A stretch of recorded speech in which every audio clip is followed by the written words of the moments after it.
anybody wants to protest what we do or violate what we want, we just turn off their chip.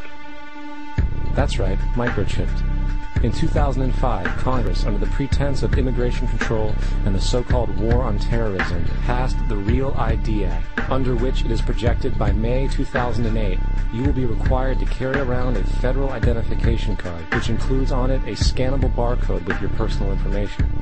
However, this barcode is only an intermediary step before the card is equipped with a Verichip RFID tracking module, which will use radio frequencies to track your every move on the planet. If this sounds foreign to you, please note that the RFID tracking chip is already in all new American passports.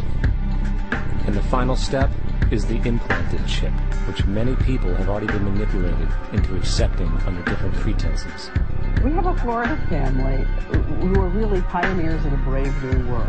They have volunteered to be the first ever to have microchip identification devices implanted into their body. After 9/11, I was really concerned with the security of my family. I wouldn't mind having something planted permanently in my arm that would identify me. In the end, everybody will be locked into a monitored control grid where every single action you perform is documented. And if you get out of line, they can just turn off your chip, for at that point in time, every single aspect of society will revolve around interactions with the chips. This is the picture that is painted for the future if you open your eyes to see it. A centralized one-world economy where everyone's moves and everyone's transactions are tracked and monitored, all rights removed. The most incredible aspect of all. These totalitarian elements will not be forced upon the people. The people will demand them. For the social manipulation of society through the generation of fear and division has completely detached humans from their sense of power and reality. A process which has been going on for centuries, if not millennia. Religion, patriotism, race, wealth, class, and every other form of arbitrary, separatist identification and thus conceit has served to create a controlled population, utterly malleable in the hands of the few. Divide and conquer is the motto, and as long as people continue to see themselves as separate from everything else, they lend themselves to being completely enslaved. The men behind the curtain know this, and they also know that if people ever realize the truth of their relationship to nature, and the truth of their personal power, the entire manufactured zeitgeist they prey upon will collapse like a house of cards.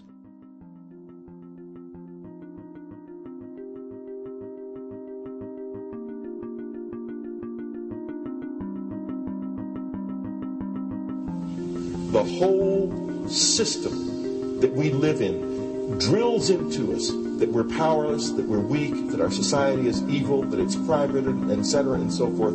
It's all a big, fat lie. We are powerful, beautiful, extraordinary. There is no reason why we cannot understand who we truly are, where we are going. There is no reason why the average individual cannot be fully empowered. We are incredibly powerful beings.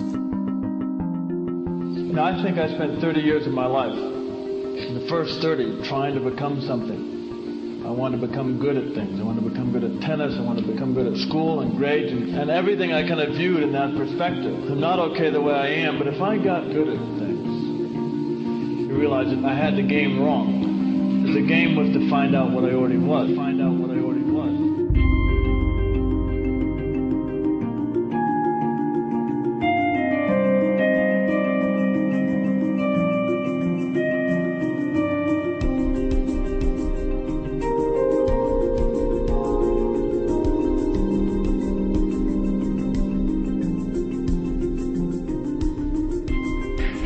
Culture, we've been trained for individual differences to stand out.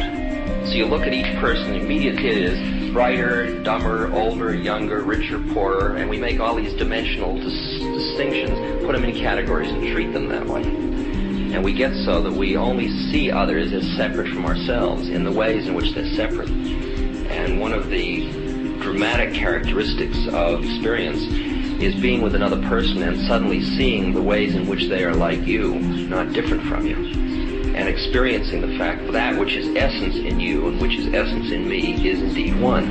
the understanding that there is no other. It is all one. And I wasn't born Richard Albert. I was just born as a human being. And then I learned this whole business of who I am and whether I'm good or bad or achieving or not. All that's learned along the way.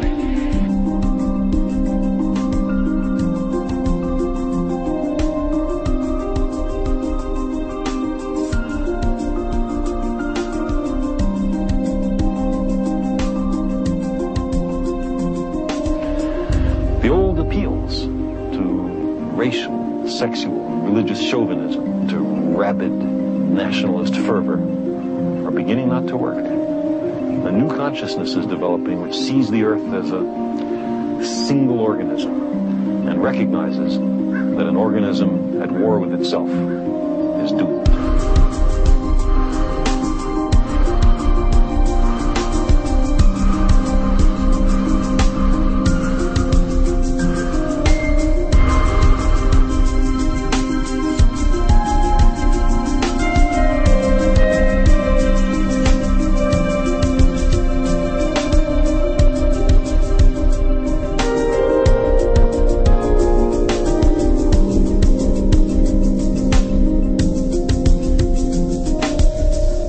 Bill Hicks used to finish his shows with this. Life's like a ride in an amusement park. And when you go on it, you think it's real, because that's how powerful our minds are. And the ride goes up and down and round and round. It has thrills and chills, and it's very brightly colored. And it's very loud, and it's fun for a while. Some have been on the ride for a long time, and they begin to question, is this real, or is this just a ride? And other people have remembered, and they come back to us, and they say, hey, don't worry. Don't be afraid ever, because this is just a ride. And we kill those people. Shut him up. I've got a lot invested in this ride. Shut him up. Look at my furrows of worry. Look at my big bank account. My family, this has to be real. It's just a ride. But we'll kill those good guys and try and tell us that. You ever notice that? And let the demons run amok? But it doesn't matter, because it's just a ride, and we can change it anytime we want. It's only a choice. No effort, no work, no job, no savings of money. Just a choice right now between fear and love.